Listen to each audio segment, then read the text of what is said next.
Hello everybody, my name is Bash Harry and this is the Harry Knit. We do a lot of videos about knitting content. Usually I'm sitting here talking to a camera and just talking about that sort of stuff because that's what I like to do. But it's been a while since I've been here on the YouTubes. Life has been very, very busy and I have honestly not been able to knit anything new. Even the works that I've been doing the past August, I have not finished. I am nowhere near close to many FOs. So I thought, what is the best way to start again or just refresh myself than to just sit down, turn the camera on. And I guess this video is a little bit of a knit and chat, and we're going to talk about how to get over a knitting slump. Because I'm in one right now. I want to get out of it. So my smart brain is thinking the best way to get out of one is to talk and just try to manifest that you're no longer in one. So that's what I'm doing today. This isn't the usual studio setup. I'm actually in my newly renovated room. This used to be covered with a curtain, which is no longer there because it was covering up a window that was leaking, so we covered it up and now it looks like this. Everything's repainted. This wall down here is repainted. It's not done yet. I still need to do a lot more renovation. It's very empty, but what is done has been done. Maybe I'll do a video about what my room looks like on my other channel, but that's just what's been going on with me. And quite a lot of things have been going on, if I'm honest. I turned 25, just turned 25. I am now an adult. I'm like in my mid-20s now, and that feels so weird to think about. Not because I am scared of growing old. I love growing up and just evolving as age goes, like cheese. But, it's just really weird to think that I'm 25 now, and I started doing this YouTube thing since I was like 18 on a different channel, and now I'm doing knitting, and there's so many things going on in my head. There's also been a lot of weddings. A lot of my cousins and friends are getting married, and I was going to a lot of weddings. That's what happens when you turn 25. And because I've been so out and about, haven't really had the time to knit, losing my knitting mojo, and I'm just trying to get back into it. So I decided to pause all the knits that I was doing and start on a new one. I just casted it on a few days ago. It is the So Summer Shorts by Jessie May Designs. I am worried just a tad bit because the gauge is off. My gauge is off, but I am going a size down to accommodate, and this is also cotton yarn. This is Kite Kat, which is a local yarn seller. This is, I think it is Seashells. I can't be certain though. If I remember it, I will link it down below if you're in Brunei and you want to check this out. But I thought it would be a good idea to just sit down and knit with you as we talk about ways to get over a knitting slump, because I'm in one now and I need help. So with that being said, I guess we shall just get started. I'm doing a provisional cast on, then I'll have to fold it, add the knot or like the tie around it. I don't know if I'll post this because I don't usually post revealing stuff, and shorts I would consider to be just a tad too revealing, but we'll see. I really love the color, and this ball has been winded for so long now. I thought, maybe I should start knitting with it, and I thought what better way to knit for the summer weather that I have than to just make like a cotton shorts. I think it'd be so cute. So how do you get over a knitting slump?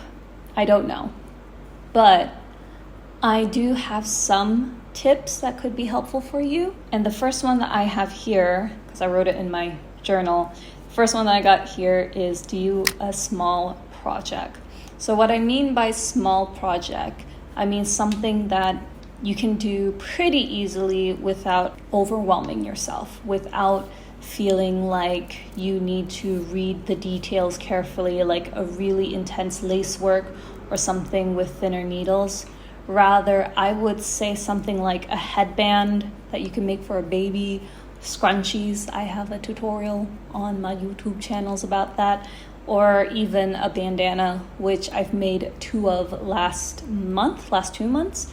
And those are just very small projects that I wanted to do just to get over my knitting slump. And just starting off small, something that I knew I could finish within a day, maybe even 2-3 days, without worrying too much about the end result. Because when you get into a knitting slump, I feel like it's likely because you're really overwhelmed with a knitting piece, a piece that you've been making for a long while.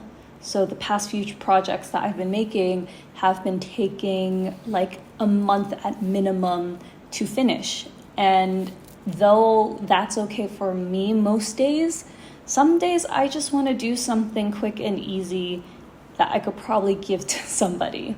And that's why I said that the first tip that I have is to do a small project. Now, a small project can be anything from a scrunchie, as I said, but it can go slightly bigger, like a hat.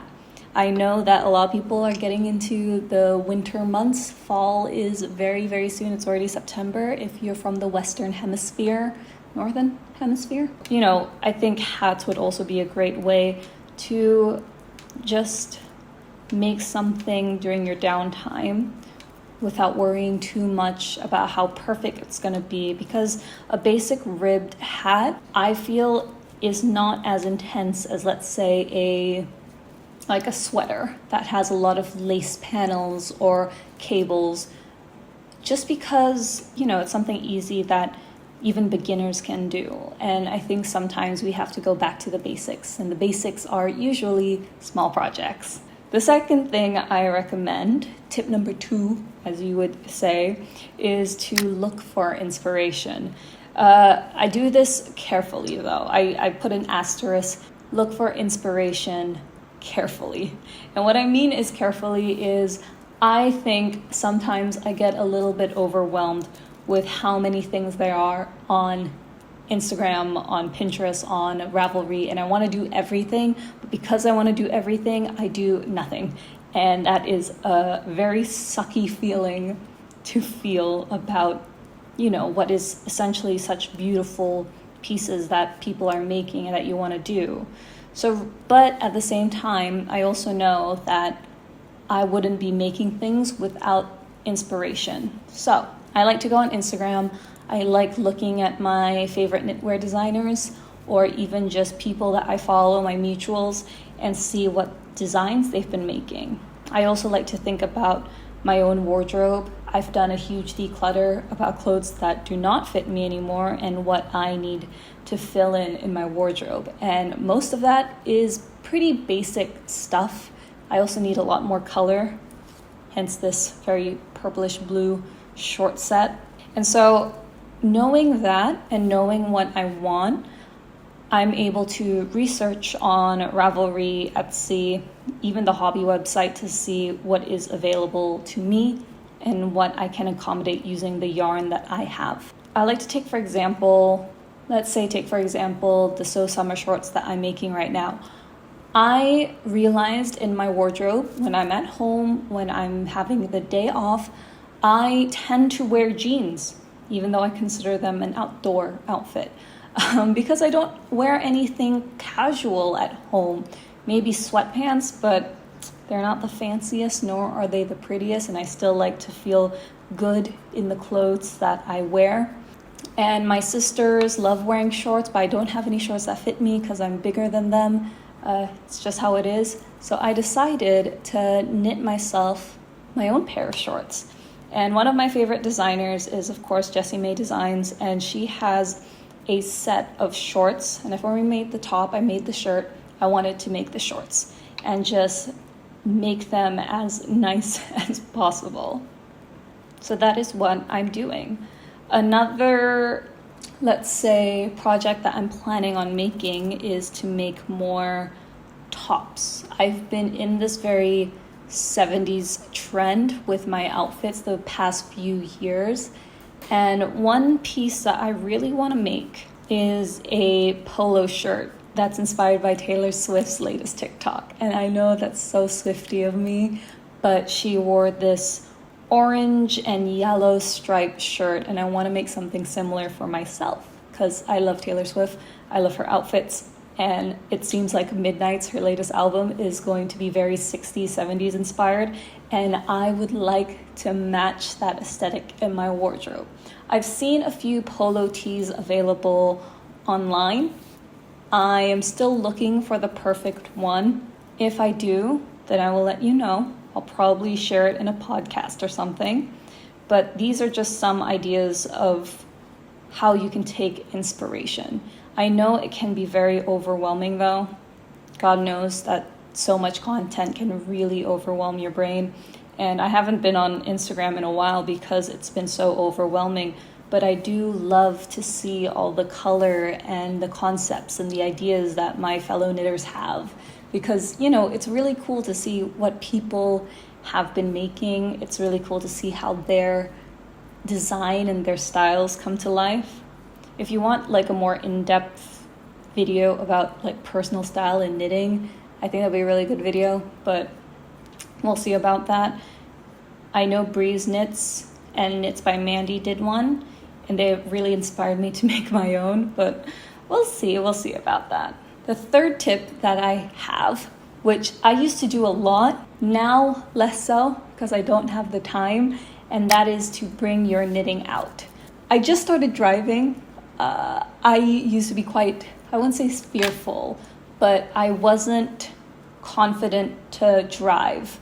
And now that I have, I tend to forget my knitting when I'm out. And so I'm making the effort to bring my knitting out and about when I'm running errands or picking up my siblings, or there's going to be pockets of time during my day when I'm not at home and I need to do something and I need to wait for something. Why not bring my knitting out?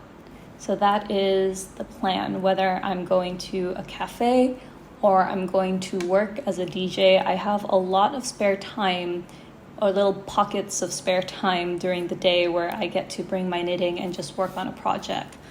This, though, I would recommend a project that you're still in the early stages, or you're not working on something that's too extraneous. So really, I wouldn't bring a spare needle set if I knew I had to bind this off, or I wouldn't bring extra needles just in case. I want to just bring my project in a knitting bag and maybe my little pair of scissors and some stitch markers if I have to, but that's really about it.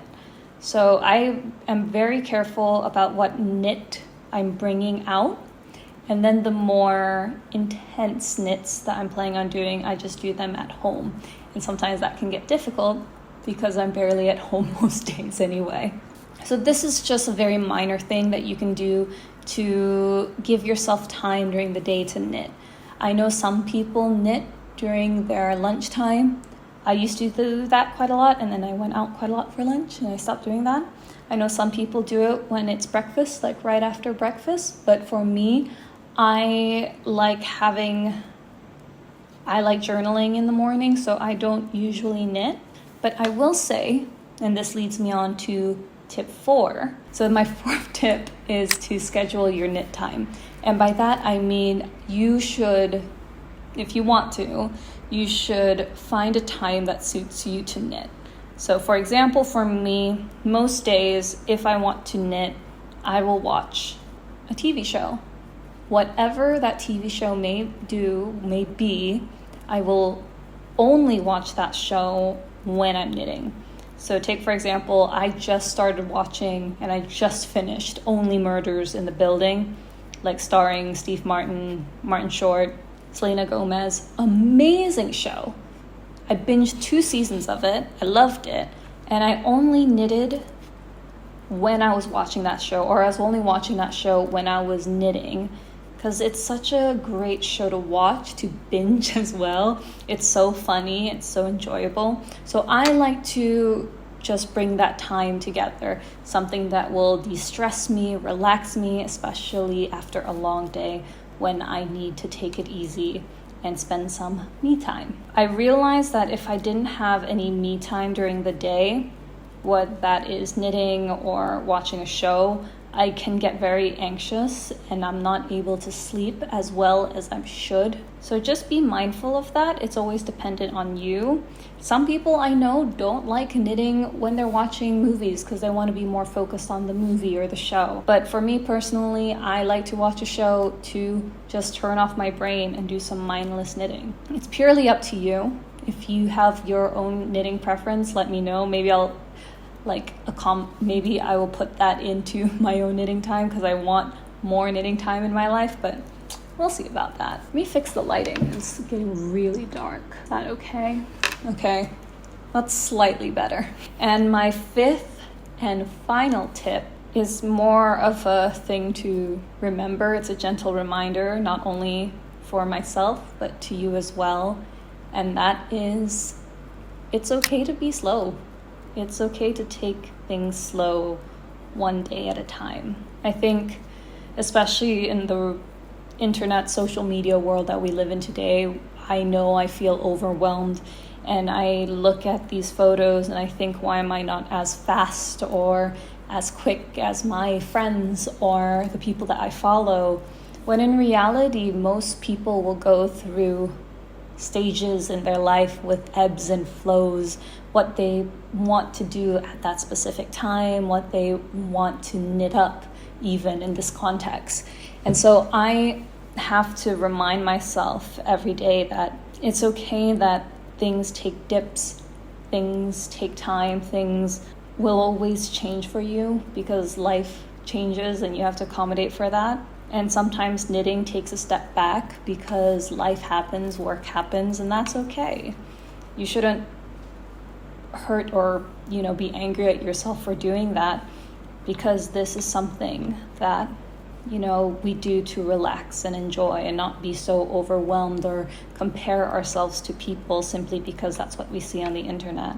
For me, I knit because it was a great way to de-stress over the past 10 years of me knitting, and now I do it as a YouTube channel, and that's cool, but it also means that I need to think about knitting as a content thing, and I don't want to do that. I want it to be something that I enjoy, and making videos because it's cool and it's fun, and it doesn't mean that I have to overwhelm myself every single day or week to put something out. I'm going on a tangent, but you get the point. It's okay to take it slow and just enjoy it as you go along.